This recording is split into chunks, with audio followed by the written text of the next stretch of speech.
Hi, it's Simon from One Sports Warehouse. We just thought we'd talk to you a little bit about shin pads. Whilst the rules of hockey will technically tell you may not need to wear shin pads, our guidance is definitely that you should wear shin pads. Why? Because the ball moves very quickly and so does the stick. With the ball and the stick being quite so hard and the speeds they can travel at, you want to keep those legs and shins as protected as possible. How do you size a hockey shin pad? Well, for us, you've got to make sure that it sits snugly around your shin, making sure the ankle bone that protrudes on either side is well protected and making sure it doesn't go above the bottom of your knee and therefore it would intrude on your running style.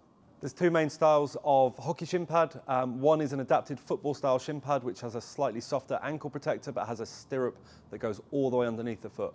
Fantastic for junior players, but for senior players may not offer you quite as much protection as the other type, which is the hard plastic ones. Some will come with a washable inner, which is often really useful to stop them getting too smelly. Do you need straps on the back of your shin pads? Probably not. With hockey socks being as good as they are these days, they'll keep them snug and well fitted in place. But if you want that extra peace of mind, you can get a few shin pads that do have straps on the back. For us, there's probably three different choices for what you can do with your setup around your shin pad. You can either wear it straight up against your shin as the first option. A slightly more old school option would be to wear a pair of hockey socks, then your shin pad, then a pair of hockey socks. And for a lot of players these days, you'll see shin liners or inner socks worn, which are just a protective layer to stop your shin pad getting too smelly and also to stop your shins getting a shin rash.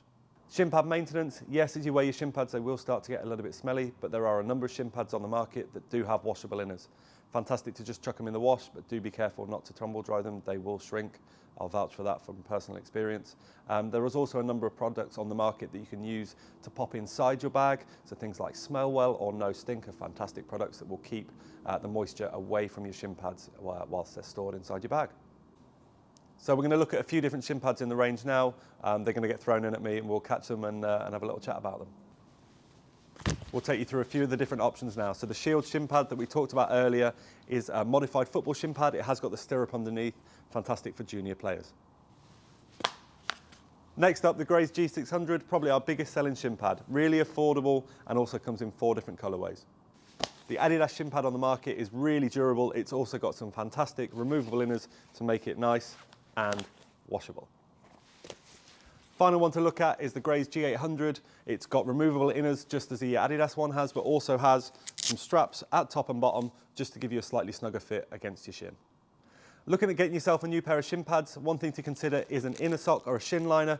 Fantastic to keep the sweat away from your shin and to keep those shin pads smelling slightly fresher for slightly longer. Any questions? Don't forget to jump on the live chat on our website and don't forget to click subscribe down below.